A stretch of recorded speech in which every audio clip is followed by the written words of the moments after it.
Some of you guys are sleeping in today. Well, I guess it's time to take another ride on the ghost train, huh? I want to talk to you about things, people, circumstances that influence us and how that might be detrimental to you as a trader, developing trader, a person in general, a parent, a loved one, a spouse, a significant other. All these things tie together. And I have a funny way of looking back in my own personal life, and maybe it's a guilty pleasure for you as well. It's kind of like if you looked at your life and someone made it into a movie, what soundtrack would it use? Certainly, there'd be some favorite songs of your own choosing that you would like to be implementing it as part of the soundtrack. If your life was a movie, maybe it'd be a sampling of some old classics, maybe some rock, maybe some jazz, maybe hip hop, maybe rap, heavy metal, grunge. If you were to ask me the same question, when my life began as inner circle trader, it was one with a lot of anxiety, a lot of hopes and dreams, but deep down inside, underneath the skin, I wasn't sure I was going to be able to do it. Leaving a broken relationship, which we won't touch anymore because I've done it enough. But I felt like I had something to prove. But I was in my feels when I started learning how to trade. I was really in my emotions. And if you were to ask me what would my soundtrack be? Because while I was 20 by age, and they like to say the coming of age or coming of where you move from adolescence to adulthood might happen a little bit younger than 20. I really started living when I was 20. It was scary for me. I was at the most alone I've ever been with the height of the majority of my friends were at the same time. You ever had that feeling? Where you know you have lots of friends. You have lots of friends that you've known forever, back to kindergarten, pre-K, but you still feel lonely, like you're alone, like you're in and of yourself an island and no one can reach you and you can't reach them. That's what it was like for me. And just to tap in as a segue into the previous message I was sharing with you last week, where I mentioned the young lady I was engaged to and met. Just want to mention her briefly, so that way it kind of makes a little bit of sense of what I'm referring to. Right before I met her, if you were to ask me, what's your favorite band? What's your favorite musician? What's your favorite songs? And over the years, you guys can see I have a very diverse palette for music. I like everything. I've always been a fan of music. It taps into the raw emotions of what you're going through right now and what you aspire to be and what you're afraid it's might come. And you're hoping that you can navigate around it.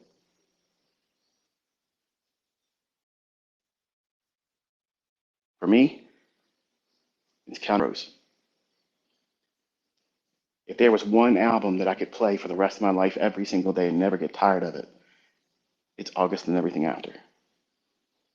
That would be my soundtrack. Every song in that order.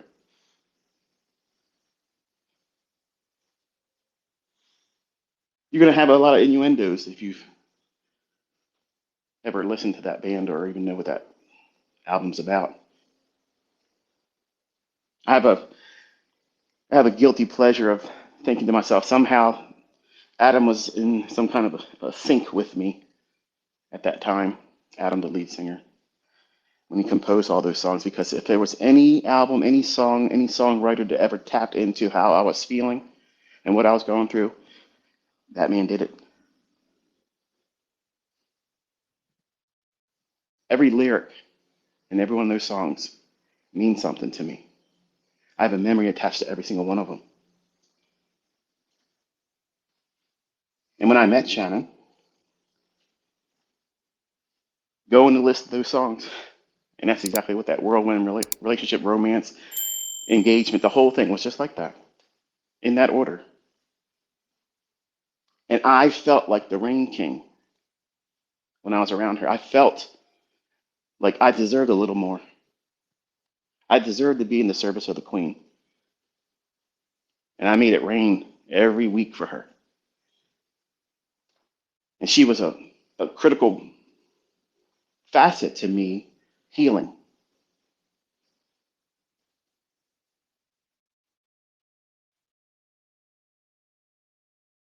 A lot of the crows, counting crows, don't want to get mixed up with the crows, which I like too. A lot of those songs were inspirational to me doing well as a trader. And when I would study, when I would look at charts, when I was doing the actual charting, like drawing the open, high, low, and close on my price charts, that CD would be playing on repeat. Just sometimes I would randomize the play, shuffle it, but that was the CD that played. And this morning, when I got up around 2:30, I was thinking to myself, you know, I used to worry that I was missing life because I wasn't going out to the clubs and the bars and doing the things that my friends were doing, what my murder of crows was doing. If you don't understand the title, when you have more than one crow or a group of crows, they don't call it a flock, they call it a murder of crows. And online, you know, online gaming and whatnot, Call of Duty and Battlefield and all those types of things. My name was always Murder of Crows.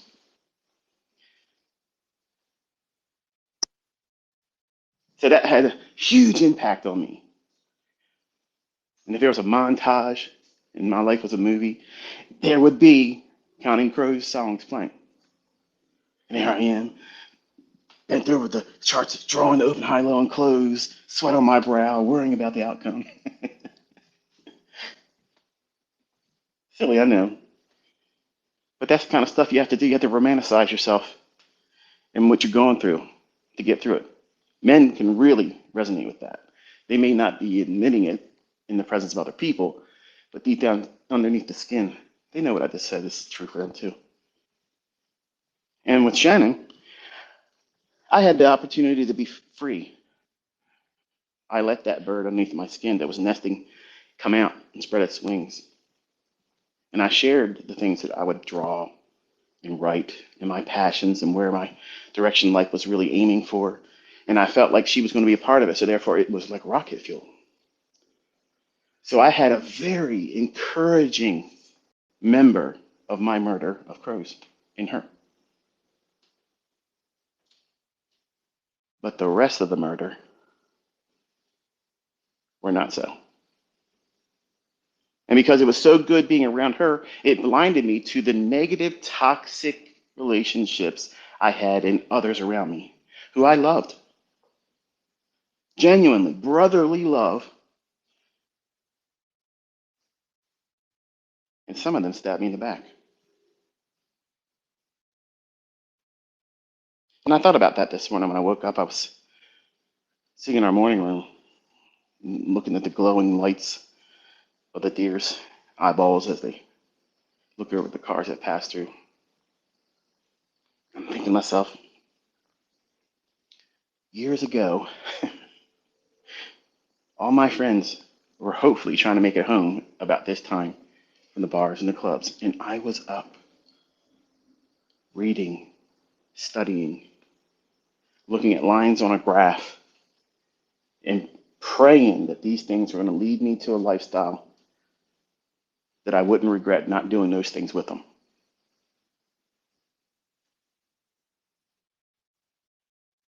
Friends, listeners, this morning it hit me like a ton of bricks. I am so thankful that I didn't do those things. I don't have any regret not having done so.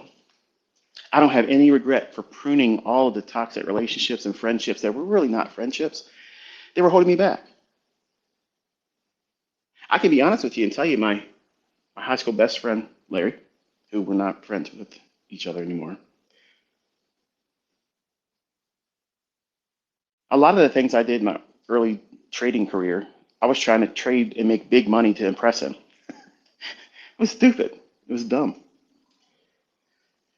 You show him, hey man, look at this. I made $500 on corn. Corn? Yeah, it's $50 per cent. If it moves 10 cents, you need $500. I had one contract on. And to me, that was big money. That was more money than I was earning in a week at my job. He was like, man, that's pretty wild. Can you teach me how to do that? That's exactly what I wanted to hear. That's exactly what you want to hear when you tell your friends and family, look what I do. I made this. And you want them to say, wow, that was amazing. Can you teach me how to do that? I don't make enough money. If I had that, man, I could get that 5-liter GT Mustang. Because that's what he said back then. Until we sit down and we start looking at the charts, and then it suddenly it requires a lot more thought, a lot more passion than simply saying, well, it seems like the lottery scratch offs. And if it works out consistently once in a while, I could pay my dream car's car payment. That was the extent of my friend's perspective on trading. And because I kept going and they were my friends, I drug them along. Now, some of them, honestly, if they were being honest with you today, especially the ones that we're no longer friends with, if you ask them, what's your opinion of Michael back then? Arrogant, conceited, self-centered, poser, like that one. If you're a skater back in the late 80s, it comes to mind, doesn't it? Because I was trying to find myself. And I was living that montage moment every single day, trying to keep myself motivated because I had no motivation outside of that young lady that I met.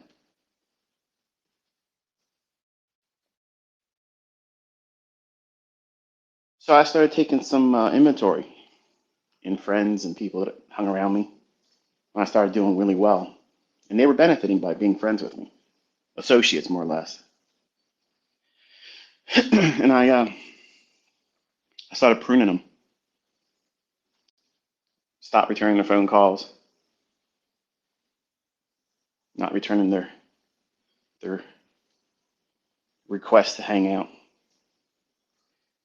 Because when I would hang around them, I wouldn't feel good about myself. I felt like I was being used.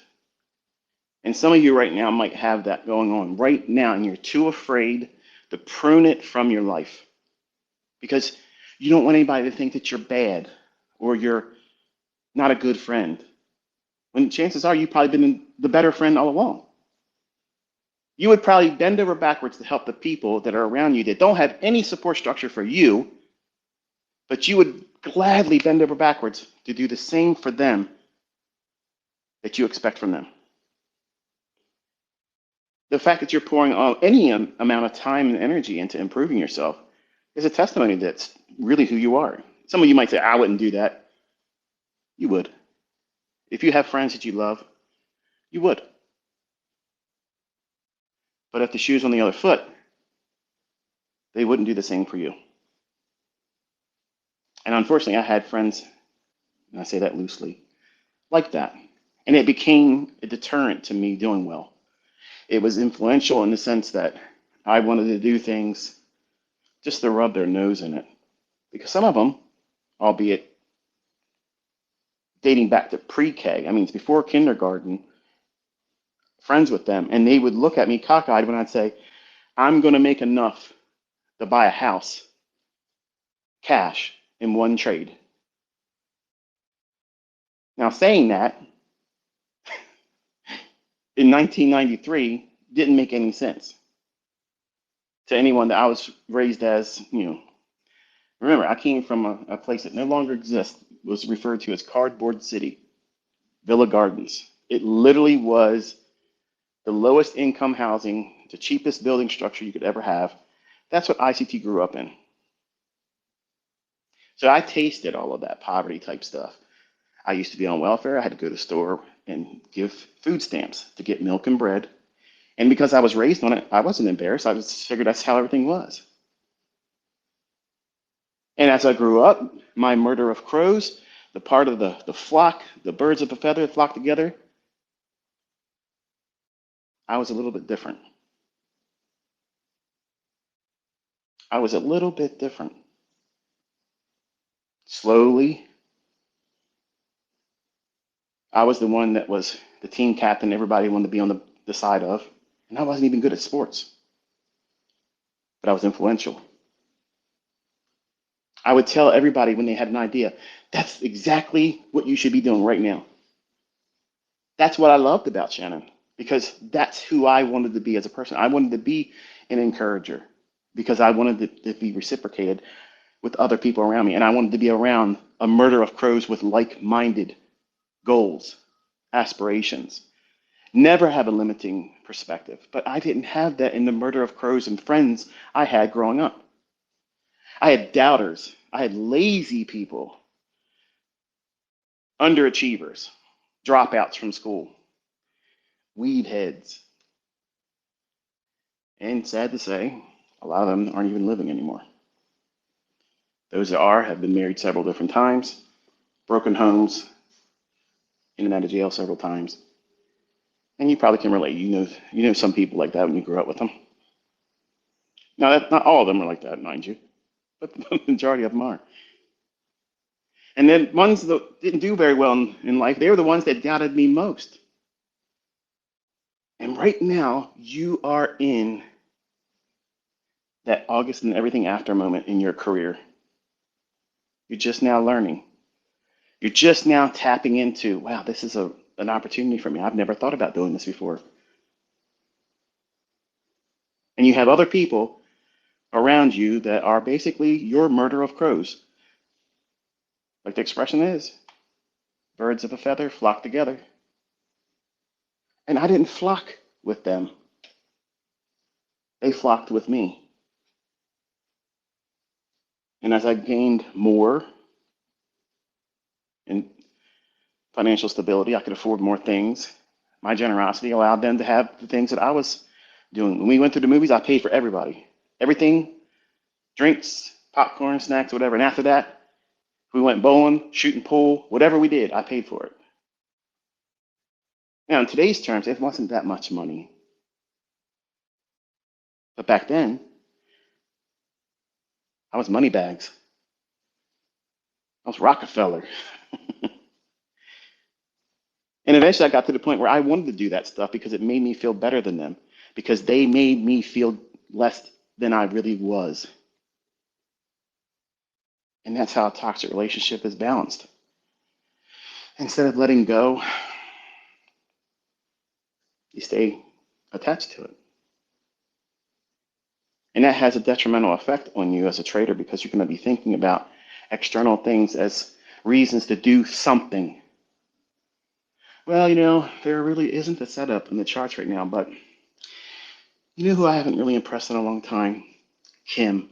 Yeah, Kim, I haven't seen her in about 7 years, but I just saw her on Facebook and a friend request suggestion came up. And I bet you that would be a wonderful icebreaker. If I said, hey girl, I ain't seen you in a while. Hope everything's good. But check this out. Look what I just did in high grade copper. What? Where are you? Where you been? And what are you talking to me about this for? It makes you do things and think things and act a way, and you really are uncharacteristically doing any other time because you're trying to win the affection or respect of people that don't have that same opinion of you. And with the invitation of being on social media, you feel that impulse more than ever. I'm going to show that person. I'm going to show ICT that I've been really studying. I can't wait to go out there every single day and show him and everybody that follows him what I'm doing. I'm a member of the Murder of Crows of ICT, the cult, the horde. And probably, I'm no escaping uh, this label. I could be very well be influencing you, not directly, but indirectly, because you feel the need that you have to live up to some expectation that I didn't place on you. And you're going to be doing things outside of your model. Or before you even establish the model you're going to follow, you're just going to dabble here and there and hopefully be able to share something. And they're all wrong because you're trading for an emotional response. And the worst thing that can happen is if you get it, then you're going to subconsciously think to yourself, well, this is success. This is how I define success because I did this because I was motivated to get a response, get stimuli from people on social media, ICT himself, or haters of ICT. And it becomes a quest to do everything backwards, but justifying it before it even happens and along the way, and then rewarding yourself if it happens and calling that the right process. And it's not.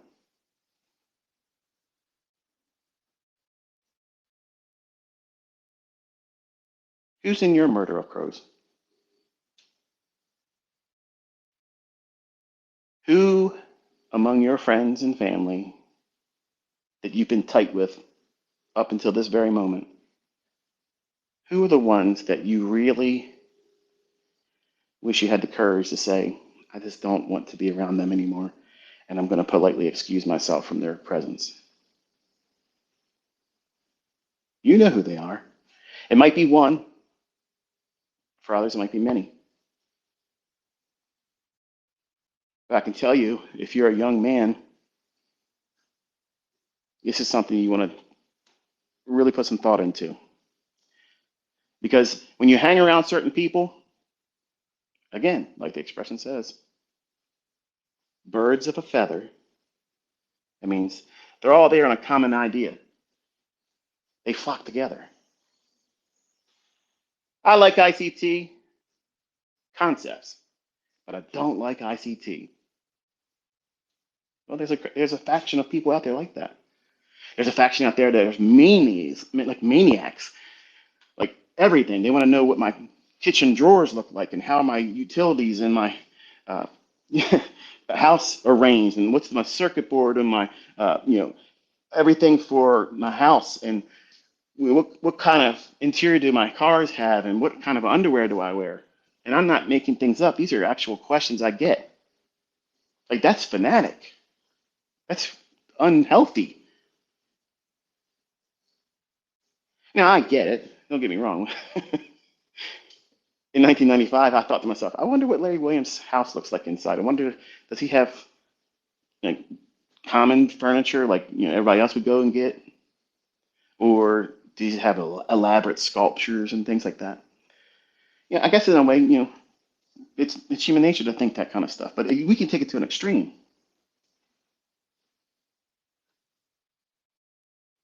But who in your murder of crows needs to fly off and not come back? You got to prune that. If you're in relationships, they're friends, and they're saying, nah, man, come on, you can go back. You can look at that stuff anytime. Let's go to the club.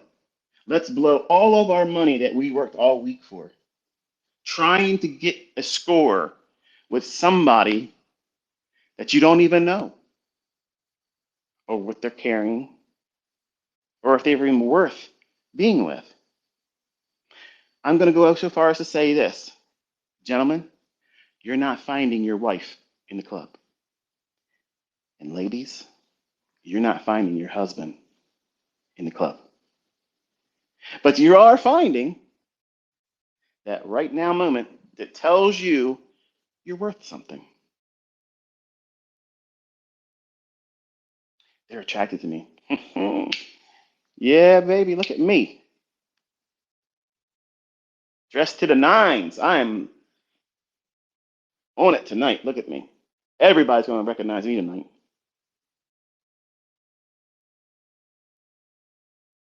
But when you're trying to become a trader, you got to stop thinking like that entirely.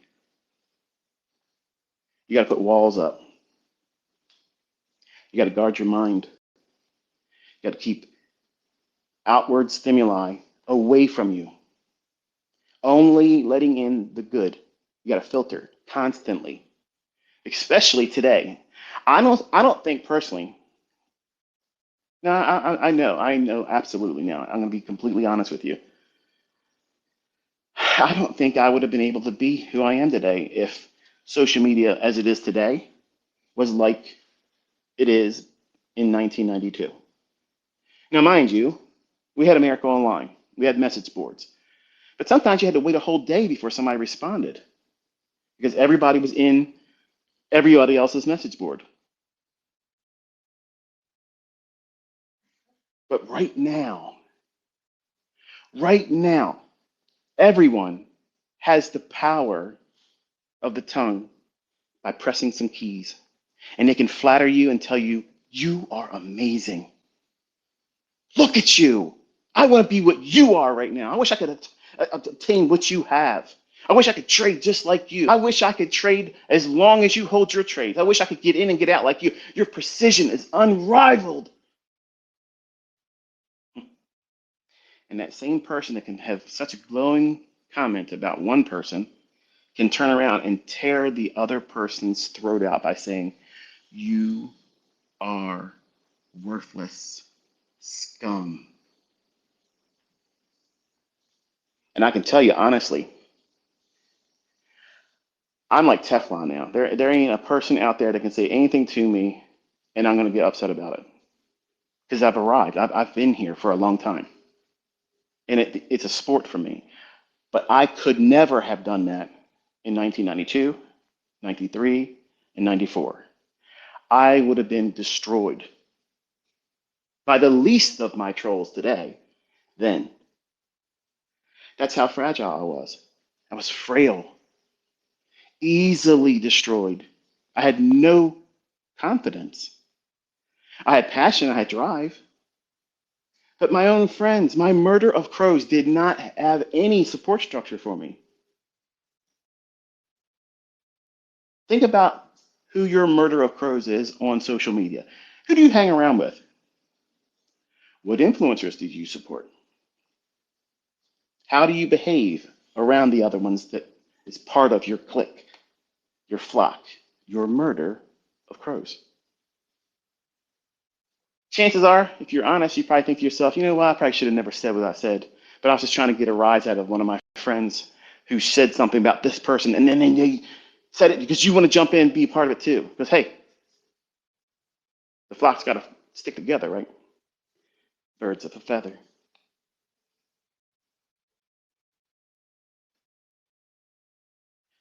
And I put it off as a young man longer than I should have because I thought I was being a bad person. I was being an ugly person. When in reality, I was being an ugly person because I was around them. They motivated me to behave a certain way that is not characteristic of me. And because it gave me a rise out of people that I wanted to impress outside of my murder of crows, I kept doing it.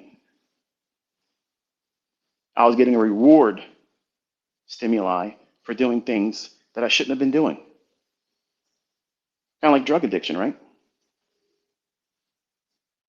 Never done drugs in my life. Never drank alcohol to the point of inebriation. And I say that one because I did allow wine to touch my tongue and I spit it out because it tasted like rear end. I don't know how anybody can drink that stuff. I don't know, man. But teach their own. All I know is while I didn't do drugs, I was doing dopamine.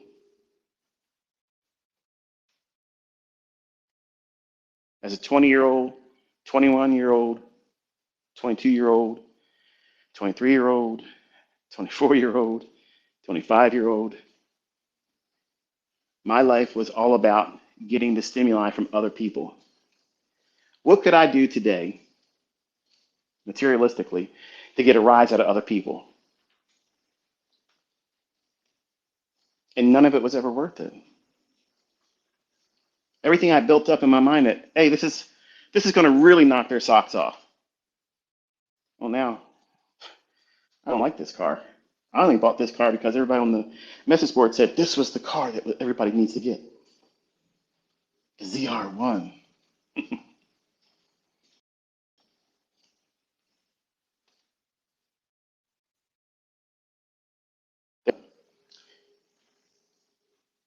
Nursery rhyme titled Counting Crows. And it says, one for sorrow. That's the first step in your development as a trader. You're sorrowful. You're not happy where you're at in life. You know you deserve more. You want more. You just don't have a direction to get into that frame of mind to get going. Because you don't want to waste time doing it wrong. But you end up wasting time worrying about doing it wrong. Instead of just starting, getting a baseline. That's the problem that everybody, when they first come to me, they want to know, what's the perfect recipe going through your content? There really isn't. There isn't one. Because you need to have one specific, I guess, characteristic, which is the desire to begin. Just start somewhere. Pick one playlist. Everything I put out there is going to have something that's going to attach itself to your career if you stay in it long enough. But there isn't a perfect, this is where everybody should start. But we start in a position of sorrow. We don't have what we want. We don't have enough. We want to live a better life. We want to provide better for our family. Second verse in the nursery rhyme is two for joy. We try to trade and learn how to trade so that we can have live a life of joy, afford to finer things, go to places we never would have been able to ever visit, be happy because money, I can tell you right now, doesn't buy anybody happiness. It does bring with it a little bit of anxiety because you're always fearful of people out on the road driving in front of you, panic braking so you can rear end them. And I drive like an old man. Unless I'm in my vets by myself in Kicks or Great White or Motley Crue. If they're playing, then I'm probably in a bad way. I'm probably gonna get myself in trouble. But otherwise, I drive like an old man. But I don't think that what you're going to go into trading, if you've just recently started, and if you're honest, you think back to why you first got into trading. This is what I'm going to do. This is why I'm doing it. This is my whole structure behind what makes me a future successful trader. I'm going to live life this way, and my ideals are going to be around this principle or these pillars. And the ones that have finally arrived at profitability, if they look back, they probably think to themselves, yeah, this isn't what I thought it was. And my perspective on what was motivational in the beginning, I don't hold those same views now because you're there. The third verse in that nursery rhyme is three for girls. I was trading with the pursuit of being worth wanting to be with because I would have more money. Because I came from a impoverished upbringing, broken household, no father figure in my life consistently, a murderous father, literally a murderous father, who should have never been recently let out of jail, Mother didn't want me. So I had the perfect comeback story foundation, don't I? I have it. I lived it. I was sorrowful, broken spirited. I was always daydreaming of future success of this and that. I lived vicariously through movie characters. And a lot of the things in my presentations, I tap into my boyhood, that child inside me that no one should ever let grow up. And my perspectives are rooted in things that were going to make me better than what I was. In deference to the other part of my audience, the fourth verse is four for boys. So we're counting crows. You want to hang out with the boys. You want to impress them. Or ladies, you want the men to appreciate you because you can earn it on your own. I'm going to tell you something, ladies. And a lot of my female students have learned this the hard way. Successful women are intimidating to men because most men are lazy. Most men won't put in the effort that you are doing right now. And the ones that are making lots of money, you make men insecure. And I actually counsel my female students to never tell the men that they're dating what they earn. Sure, you can act like one of the old ladies on Facebook, part of the investment club. Yeah, we're part of an investment club. You tell it to a guy like that, they're like, oh yeah, good luck with that. I don't want to hear about it. It's not intimidating. It sounds like a bunch of old ladies sitting around cutting coupons and trading them off. I won't use this. What do you have? That's not intimidating to men. But tell them that you're making $100,000 a month and they're going to shrivel up. And they're not going to want to be around you because they're going to feel insignificant. And it's sad, man. Men are like that. We're wired that way. Honestly, if I was transported back to being 20 years old and I was dating someone that was making crazy amounts of money like that, I would be highly insecure as a man. So, ladies, in my opinion, this is one thing that you don't have to be honest about. And I don't think this is a problem. If you never bring it up, you're not lying. Your finances are not everybody's business, even the person you sleep with. Now, your spouse, that changes it.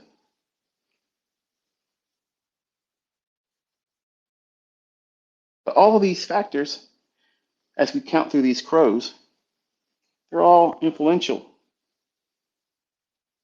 And the fifth verse in that Counting Crows nursery rhyme is 5 for silver.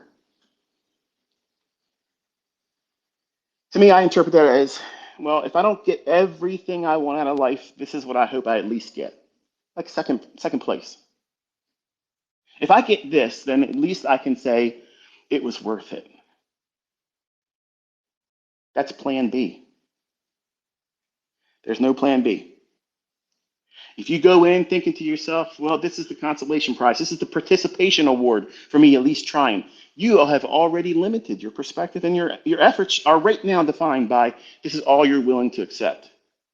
So are you really aiming for above and beyond that? No. Because you've already fortified an acceptance of, well, this will be good enough. Sure, I didn't make enough to quit my job. Sure. I didn't make enough to make all my ends meet, but this is enough for the rest of my career. You're limiting yourself. That's what I was doing by hoping I could win back my ex-wife. Instead of saying, imagine how much more pleasurable life would be if you let go of that pain and move on and leave her to her decision. She's damaged goods now. You can't fix her. You tried everything. You can't fix her. And I don't want to spend a life trying to mend somebody else and never really live my own life. Some of you just heard that, and that in itself preaches. You're trying to hold somebody together, and you're not even living your own life. You're trying to hold a broken relationship together, and it's not meant to stay together. You're being shown the exit ramp, but you're saying, no, I'm a failure if I leave it. They'll be right in all the things they said about me if I leave this toxic relationship. Both sides, folks. Young men, young women, maybe even older folks. The 6 verses, 6 for gold. That's what you're aiming for. First place. Silver second. Nobody wants second. You always have the same view when you're second place. You get to see the backside of the guy in front. When I started trading, I didn't want to see the backside of anybody else. I immediately set my sights on who's the biggest one right now. That was Mr. Williams. And I signed it in my heart that I'm going to be the one that takes that away. And you will see it. I wanted to have a home, freedom, money, disposable money, silly money. And I wanted to never worry about price tags. I wanted to go wherever I wanted to go at the drop of a hat, just like that. That was my goal. And I didn't want just one home.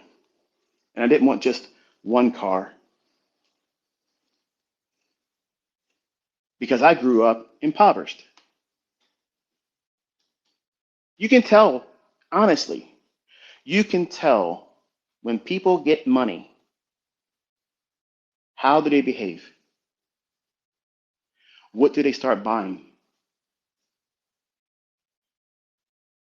They fill in those gaps and those holes in their heart where they were hurt, where they were embarrassed. For me, I didn't have a car when all my friends growing up, they all had cars. I was the last guy.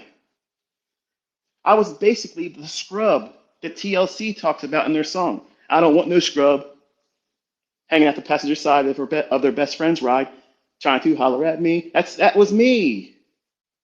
And some of you think I'm the fly guy. Man, ICT must have been this. I was the last one in my murder of crows to get a car. That's who you're listening to. The guy that can tell you every single candlestick where it's going to go next and where to find the next million. But back then, you would have never recognized me. You never would have recognized me. But underneath the skin, I had a bird nesting, and it was ready to spread its wings. And my goal was to get to the gold standard of living. And by the grace of God, I have achieved that. You need to be setting your sights on something that, what is your gold level achievement? What's the highest degree of what are you trying to obtain in this career as trading? And it needs to be lofty. It needs to be high up. These are goals. They're not, well, I just want to get this low, easy hanging fruit objective of life. That's how you're trading to get consistently profitable. But in life, you got to be aiming high all the time. Don't plateau. Don't be happy with what you've just succeeded at just recently and say to yourself, well, I achieved that. Because if you stop growing and stop reaching, you're going to wither. You won't remain flexible. You won't remain strong. And if you feel like you've done everything in life, wow. Wow, what a terrible existence that would feel like. Where's the purpose in life then?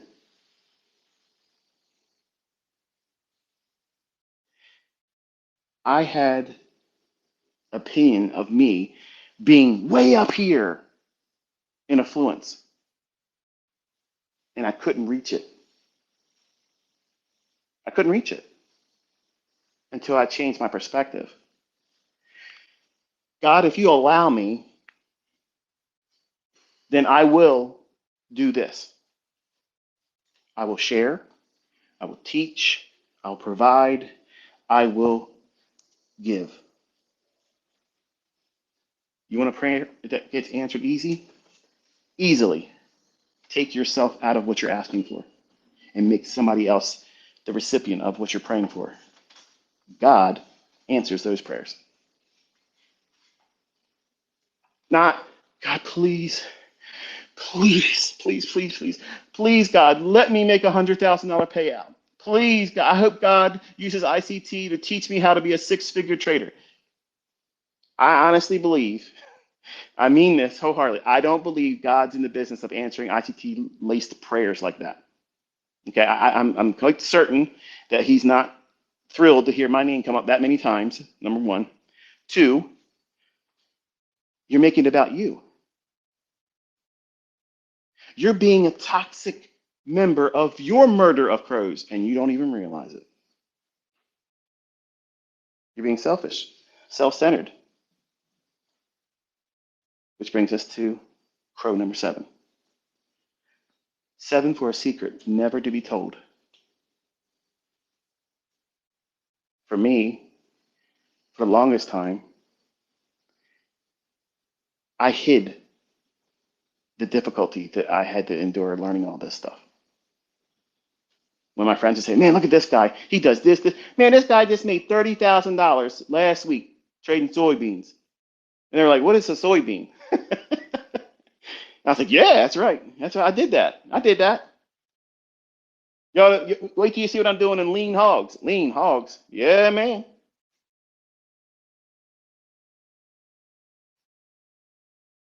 I never admitted to my friends. They never heard me ever one time talk about the anxiety attacks. They never heard me talk about those sleepless nights of me literally crying tears why I was so frustrated where I couldn't get to a plateau beyond where I was stuck at. I never admitted those things because I felt back then as a 20-year-old, if I did, I would give them the blade while I laid my head on it. And some of them would have done it just because misery loves company. They would love nothing more to have been able to say, you know what? I'm jealous of you, Michael. I'm jealous of whoever you are, put your name in it. That's what most of your family members and friends really think of you. Look how toxic and ugly people are on social media. These people would never say half the thing, 1/10 of the things they say to other people online if they were standing right in front of them. I know absolutely 100% of everybody's ever said anything about me would never do that if I was standing in front of them. I'm a God-fearing man, but I would choke slam them right there, just like that. Put my boot right on their neck and ask them, do you really want me to let you up? Because that's how it really would go down.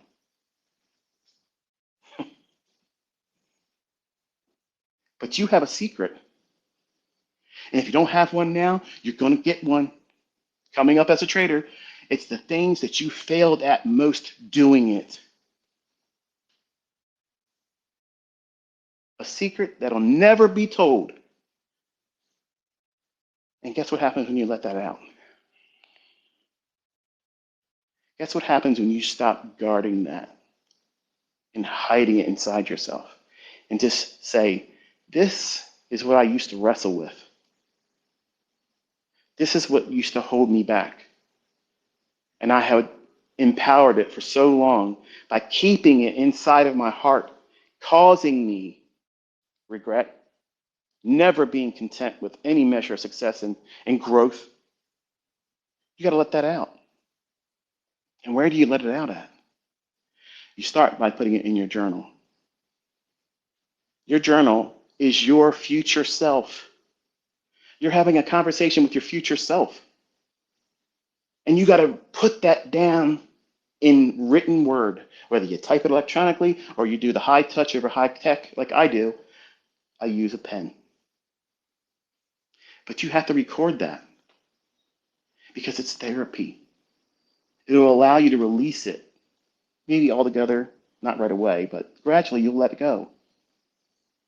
But you're going to be so thankful that you recognize that years later and you read that journal and you think to yourself, you know what? I don't think that way anymore. I don't feel that way anymore. I don't feel defeated. I don't feel guarded all the time. Like someone could say the right words to me and cause me to crack and crumble right there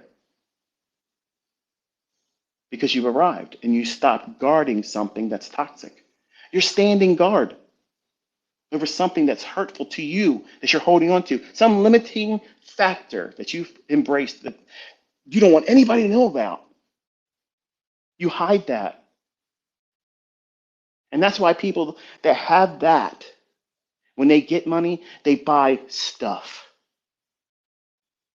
They're filling those voids. I grew up with a lot of men that came from the same type of background. And our basic neighborhood was divided. We had the white trash where I was from, and then we had Maple Crest, which was predominantly African American. And I had friends in both. I had friends from my childhood that was mad at me because I had black friends, and I had black friends who had friends that said they shouldn't be hanging with me.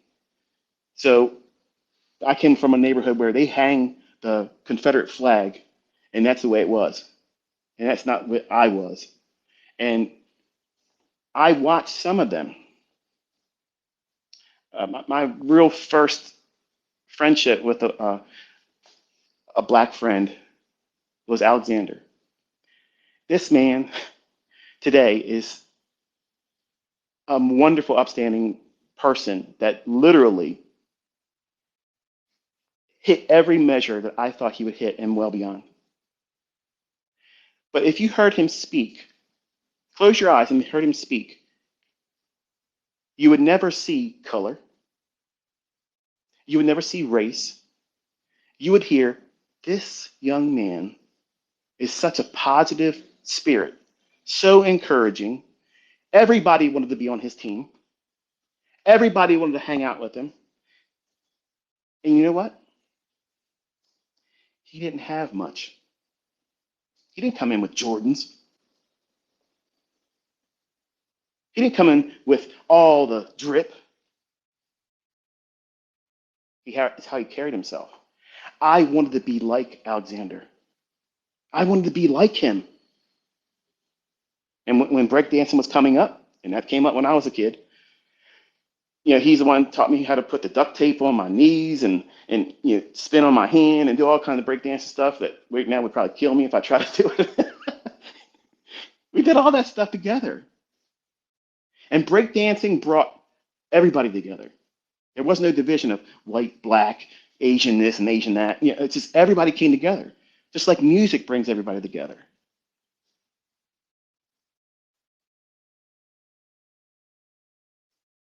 But I watched him start a small little business on the side. On the weekend, he didn't play sports and go into a travel team like that. He ran his own lawn care business. You know what he did with the money? He bought every pair of shoes that he loved. This guy had a room full of shoes, just shoes. And I asked him, I said, well, what do you need all these shoes for? He goes, well, you seen what I wore when we were going to school. Sometimes they were beat up, they were dogged out. I said, yeah, I never paid that much attention to it because I was wearing beaters too. He goes, yeah, but I didn't want that. I looked at everybody else in school that had the nicer shoes, high top Nikes. I wanted that. I wanted that. And he cried. He said, now I can afford it. So I have more than I ever could dream. What was he doing? He's doing patchwork and filling holes in his heart. And that's exactly what people do today. You want to see someone's real side? You want to really know who they are and how long they've been hurting? Watch how they spend their money. Cars, clothing, Whatever the things that they hurt from, like for me, that's why I owned more than one car because I didn't have one. I was the last one among my friends. All these things are characteristics of someone that has finally found a way to put patches over what they've been dealing with. That secret that's never to be told, those hurtful things. If you knew me, if you really knew me, this is what you would think about me if I shared that. And you think it's a weakness. It's human nature. Everyone has frailties. Everyone has shortcomings. Everyone has a time when they didn't do something or have access to something. I grew up in impoverished conditions, and I wanted to have nice things. But I learned as a 20-year-old by having nice things and flaunting it, everybody thinks you are Rick with a P in front of it. And I was, because I was guarding that secret never to be told. I didn't want them to understand how frail I was. Even when I was starting to make money, if my friends would have turned to me and said, listen, you take this money away and you're nothing, that would have destroyed me. I would have had no defense against that because I was using my newfound money making as a definition of I'm better than you when I was so far beneath them. They were stronger for being able to tolerate how arrogant I was. And some of you young men can't wait to be in that driver's seat, in that position in life. And you don't even realize what you're carrying right now is going to be detrimental to how you behave, how you're going to be perceived. And I'm thankful. I'm thankful I got humbled. And early on, I'm thankful. It probably sounds crazy coming out of my mouth, right? But that's just me stirring the pot just to get people talking. But when I talk to you in the spaces like this, even last week too, they're truth. That's the real me. But again, I wouldn't be so comfortable to talk like this if we were in front of one another.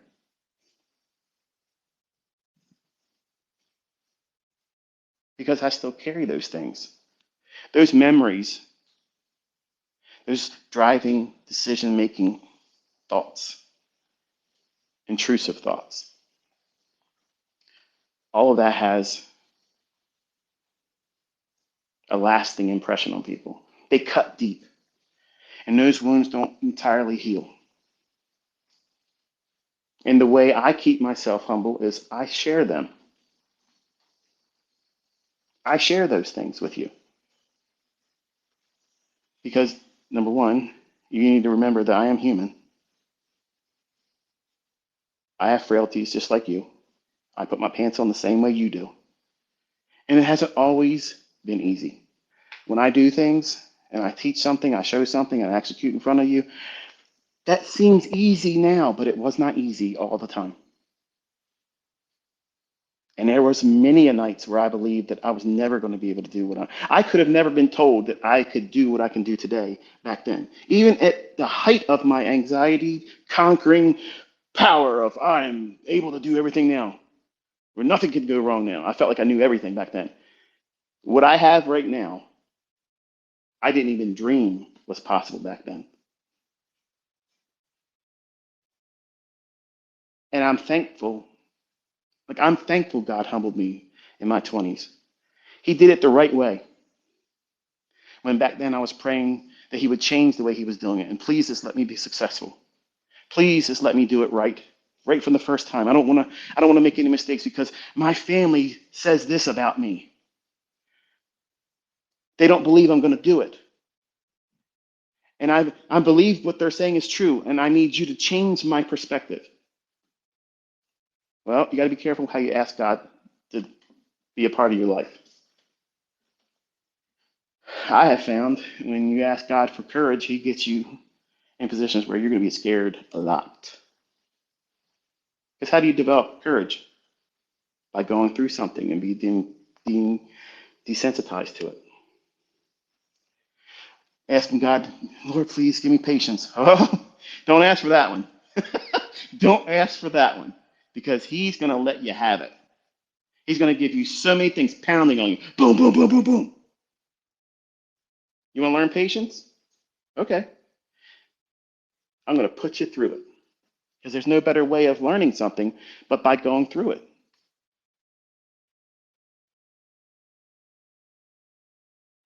Ask God to give you the vision to see good. Ask God to give you the power, the skill, the characteristic as a human being to see good.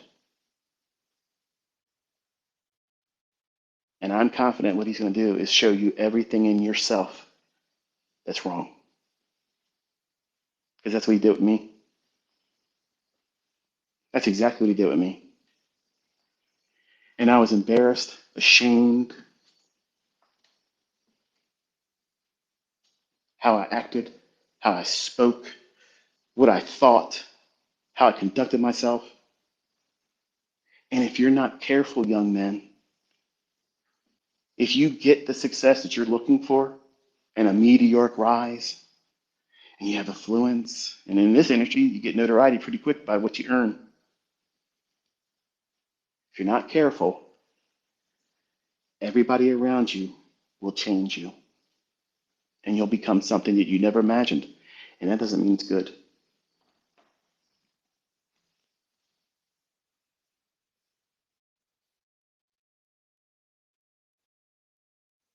My mid 20s,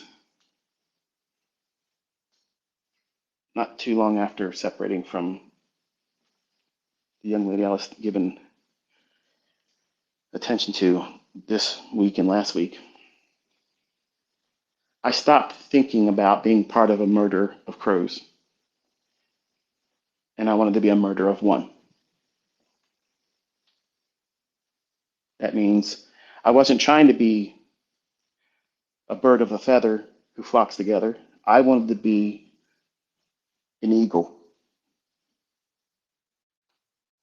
I wanted to be an eagle.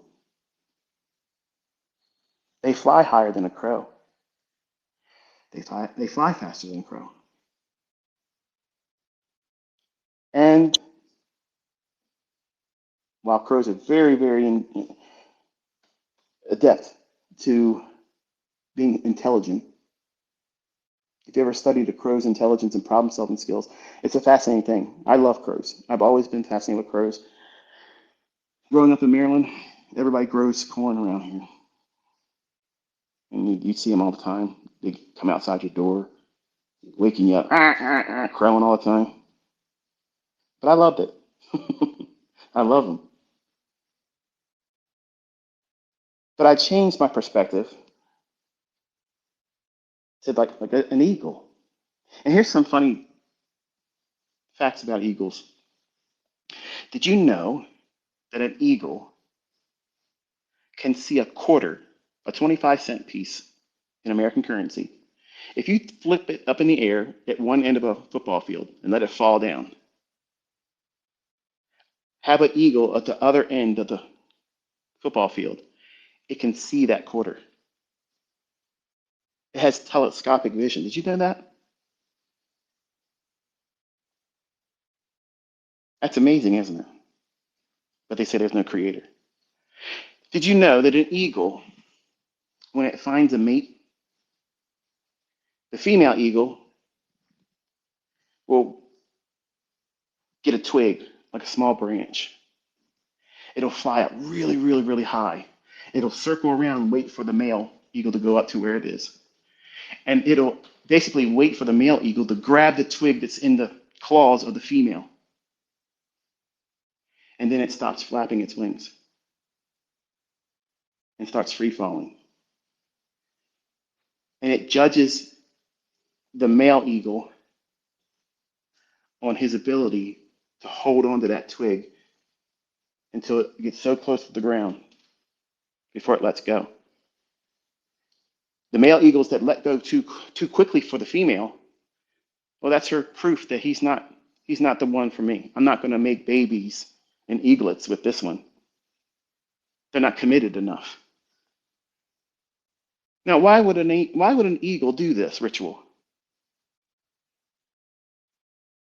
Because in the nest, once the female eagle gives birth, if that small eaglet falls out of the nest, that female eagle has expectations on the male. You better go down there and fly and catch it before it hits the ground.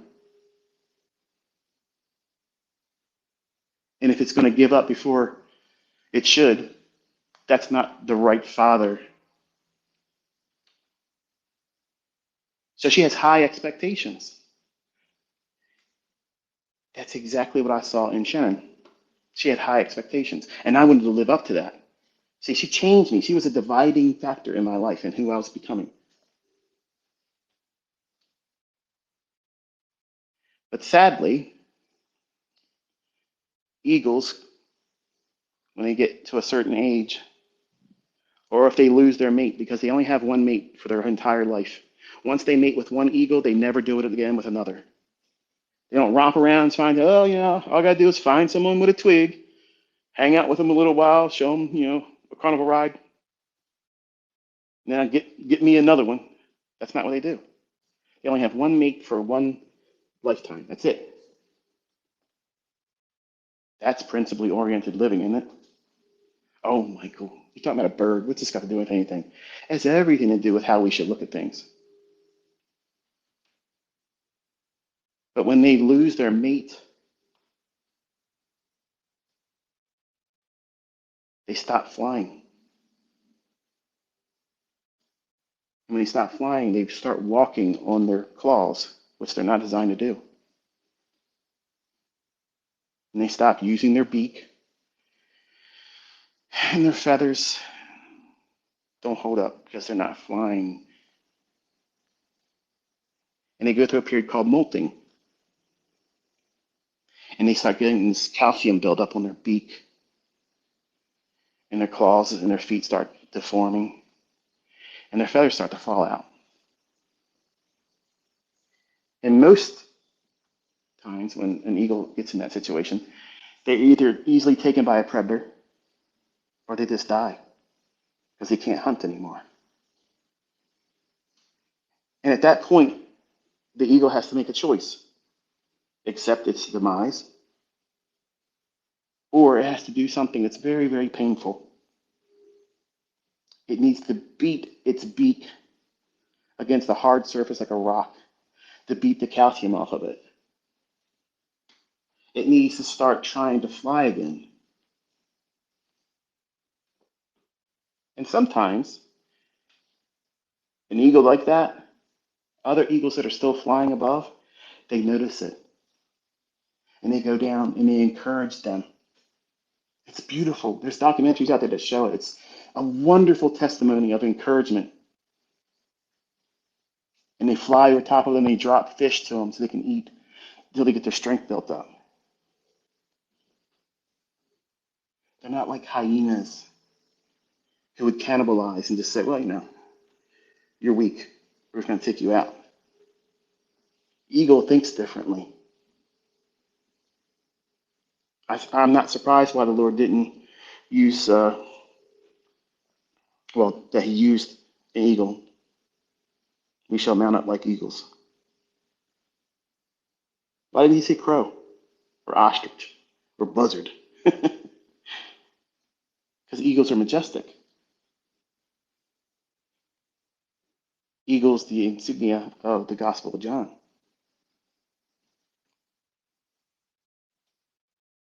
So I stopped trying to live like a crow who was crafty and smart and a good problem solver. I left a murder of crows, became a murder of one, just one. And then I changed my feather.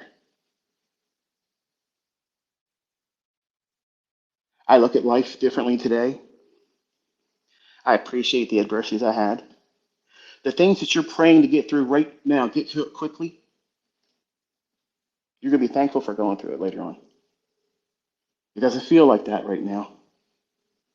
It does not feel like what you're going through is worth the trouble.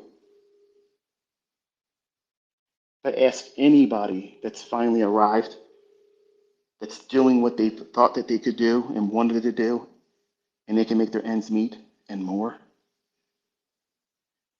It's funny how they look back like a mother during childbirth. They're crying.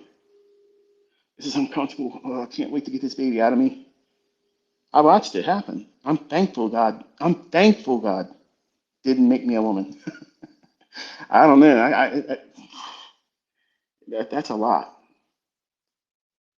But as soon as that baby comes out and goes in their arms, they forget the pain.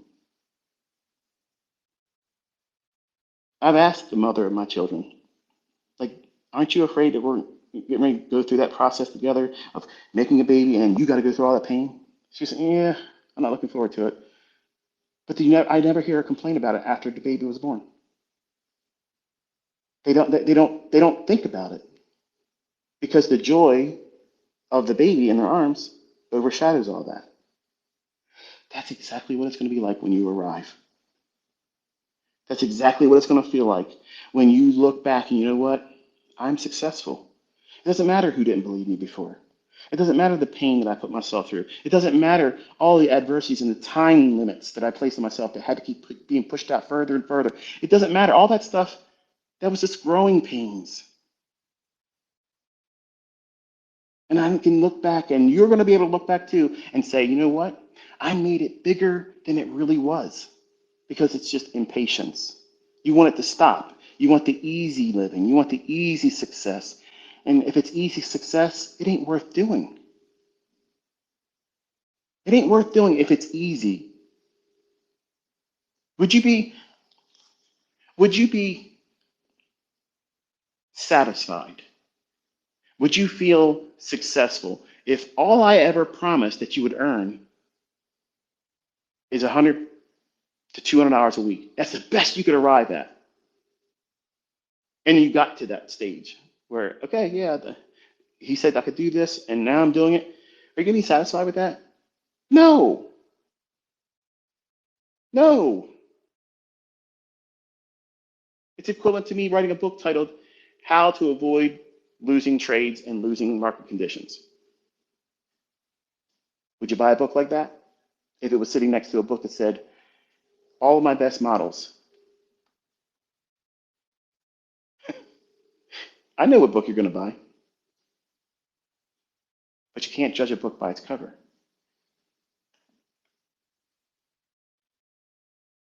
All the things that you're going through right now, all of it, it may not be what you hoped for. It may not be how you imagined it was going to be. Maybe you thought it was going to be easier for you. Maybe you did really, really good in school or in sports and you thought it's going to translate easily for me.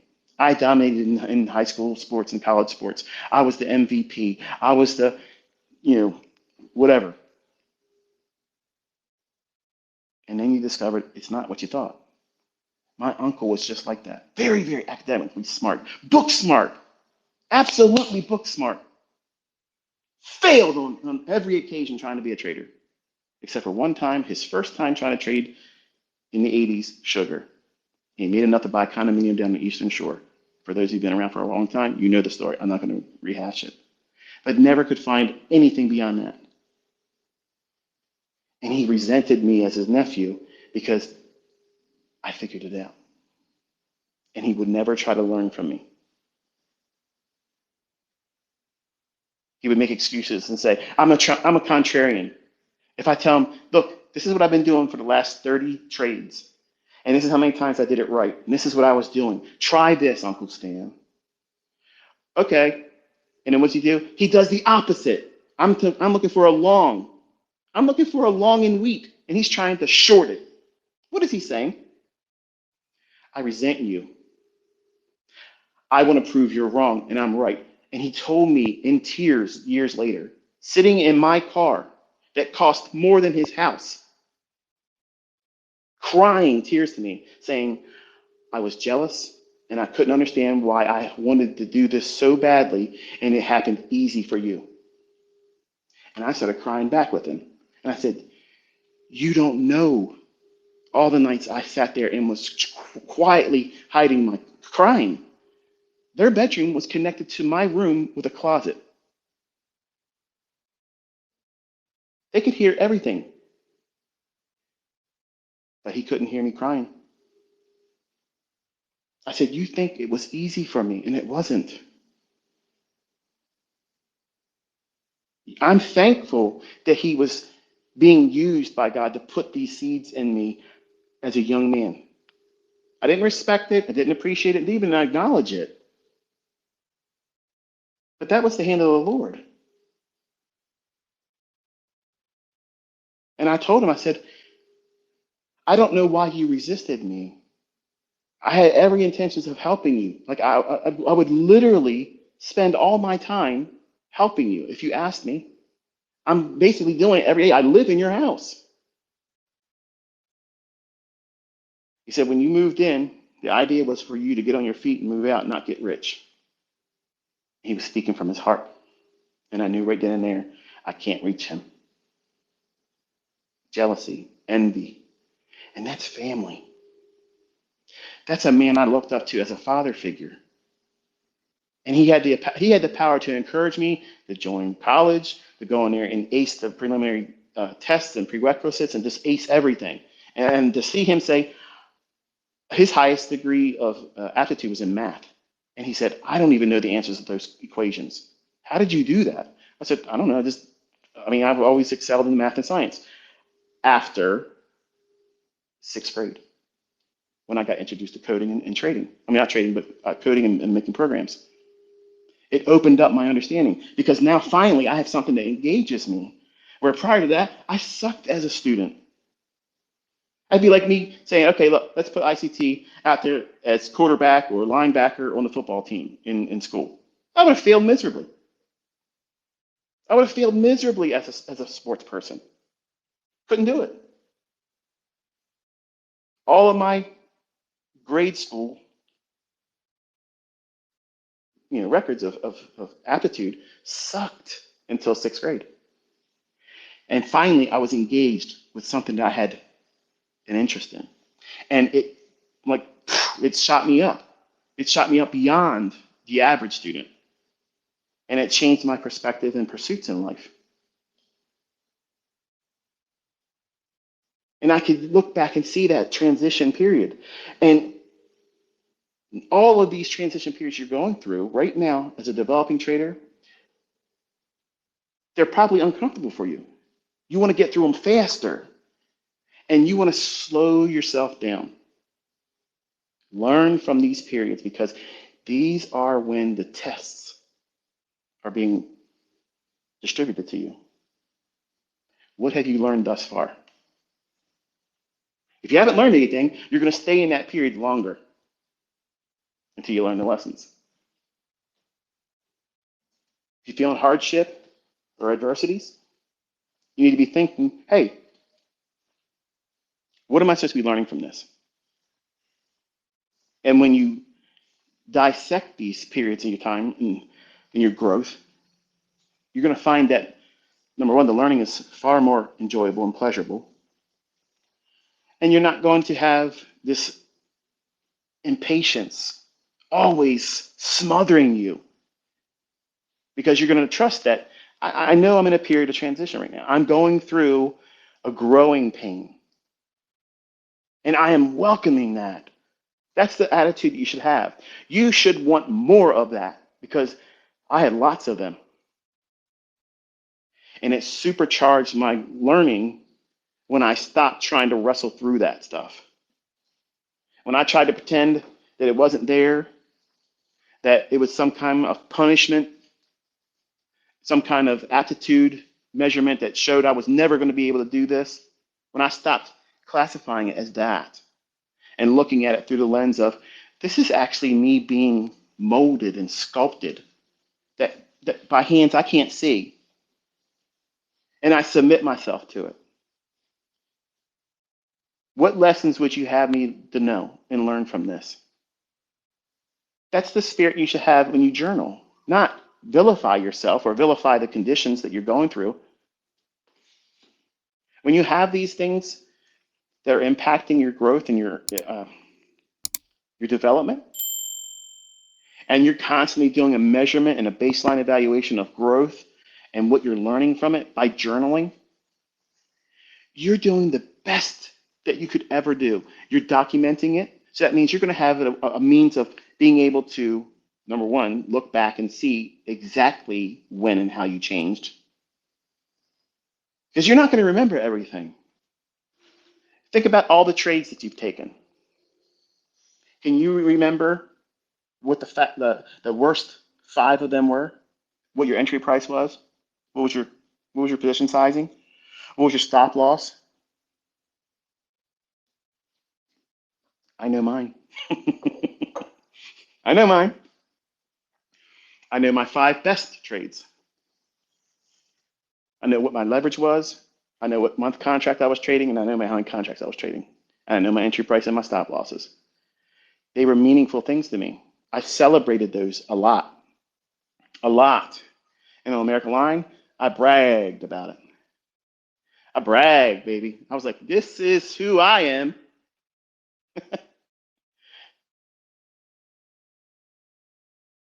You have to know yourself like that. You got to know every detail. Don't hide away or shy away from, well, this is probably, going to be uncomfortable if someone else knew about this. No. You know what's more encouraging to me? You know what's more interesting to me? Listening to what people went through. What they went through to get to where they are today. Because we all look at the end result, like, wow, look at the crown champion. The person that has arrived, that's made this much money, has traded this long without a losing trade, who has won this competition. We see those things like that and like, wow, man, that's amazing. And you want to aspire to be like that or better. And they're all commendable. They're well done. Yes. But as a mature person who has tasted success and has lived it, to me, the more interesting thing is what they went through. How did they handle that?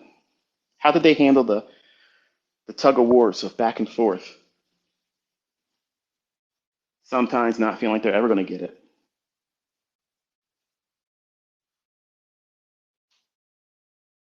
That's that to me is more inspiring.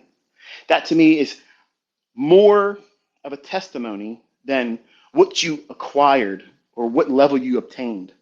Because if someone says, "Yeah, I made $1 million," and they blast it on the social media, every social media, they're blasting it. Wow, that's $1 million, and we all think to ourselves, "Man, if I could just have $1 million like that, I would be successful. I would be happy. I would be content." But what happens if the person comes out and says, "Well, I've been trying to do this for 20 years, and I've lost $250,000 trying all this time. And this is my first measure of success." Now, right away, there's going to be a lot of people come out and say, "Oh, this guy's a joker.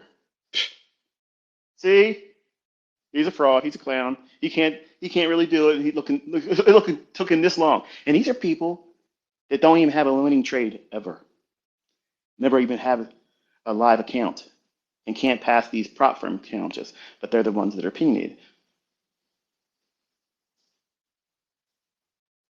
And I would love to see the backstory of what they went through, because that's what it's going to take for you. See, every book that's ever been written about trading should have a whole lot of the stuff I talk about. But I know the attention span of most of you is of a gnat. You don't have anything beyond a TikTok mentality. The older generation of my community has the capacity to think, and they can appreciate and go beyond the scope of a 5-minute video because they care about themselves enough to know, I want to know more. If you're willing to share more, I'm ready for it and I'm ready to receive it. But the present generation, they've been beaten into stupidity thinking that 5-minute training is sufficient enough. It's not. It's not. It's a commercial. And think about how it is when you're watching your favorite program. You want to get through the commercials, right? You pay for YouTube Premium to get around the ads when you're watching my videos. Don't talk to me about how you think you figured it all out and you know this is the better way of doing it. This is optimal learning, ICT. Your archaic way of teaching, these long-winded things. These are all the conversations that you're going to want to have with yourself when you're going through it all. You don't see it. You don't recognize any of that yet. See, that's proof that the people that talk like that in my comments, they're never going to arrive. They're never going to arrive. They're too critical about good medicine, about good information. I could be stingy. When I was 20, I wanted to be.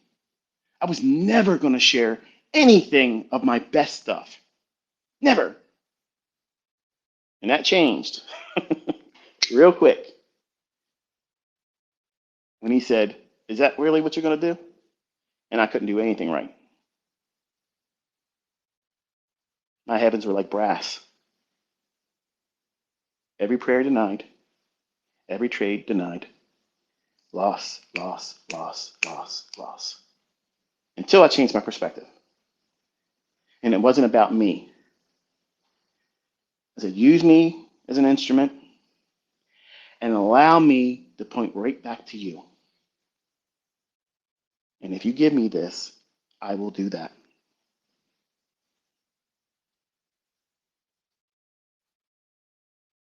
And that's how I've lived my life. And you have to eventually get to the point where you're going to have to make a decision. Are you going to roll your sleeves up and say, you know what? I don't know how long the opposition and the adversities are going to come. I don't know what adversities are going to materialize in my development or my pursuit of this, but I am committing myself to no matter what it is, come hell or high water, I am absolutely dialed in. No one's going to say no to me and I am accepting it. Nope. You're not going to tell me I can't and I'm going to accept it. Nope.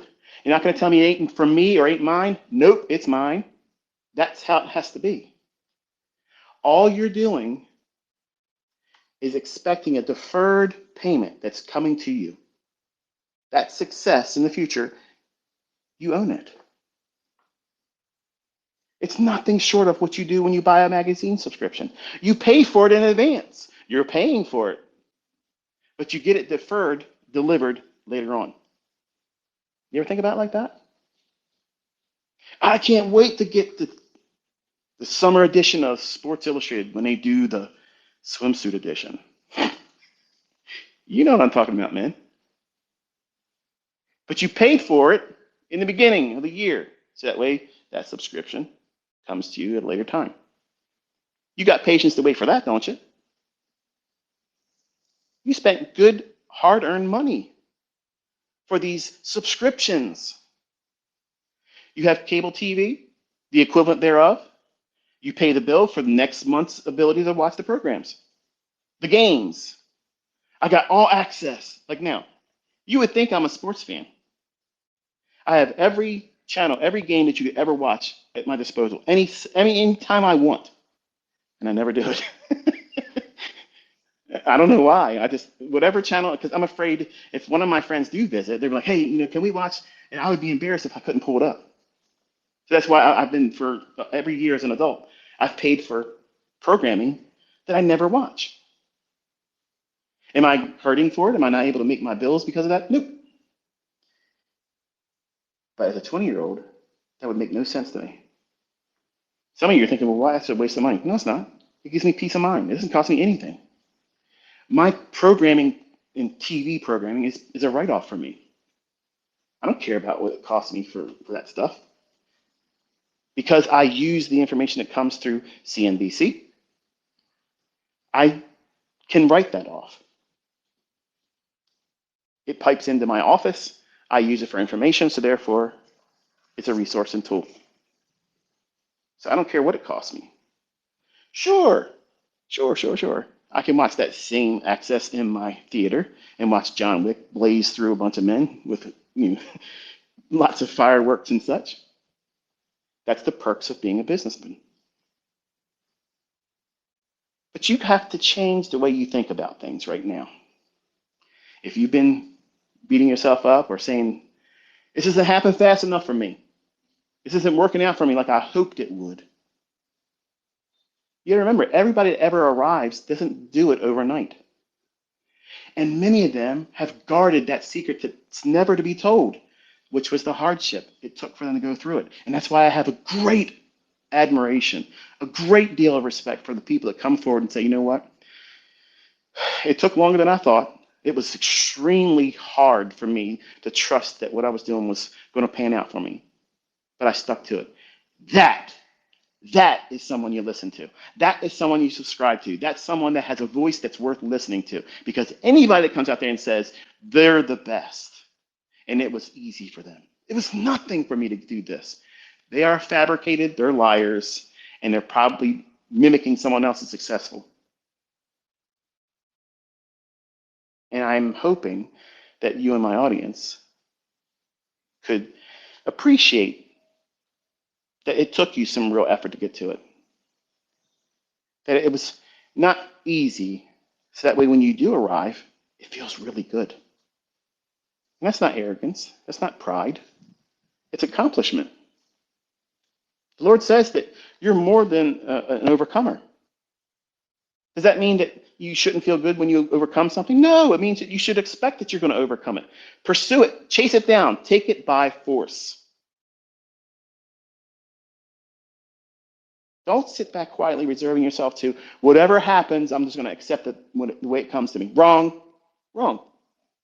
Your perspective needs to be, I'm going after it, and it can't outrun me, and I will overtake it, and it is mine.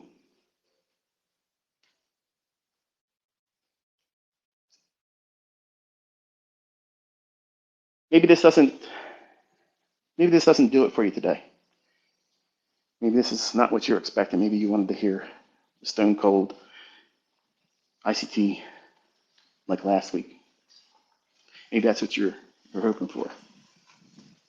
And that's for entertainment. That's to get the hooks in you.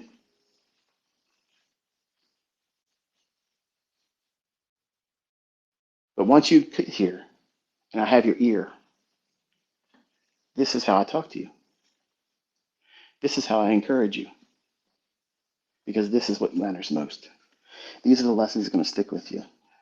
Not the rants, not the raving, blue collar language, just to get you to pay attention to me, because sometimes you feel like we're not on the same wavelength. So when I talk to you in a common tongue, like I was raised around, oh, you're one of us, ICT.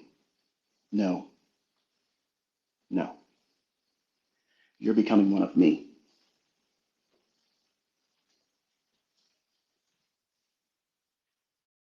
That's it. We're done.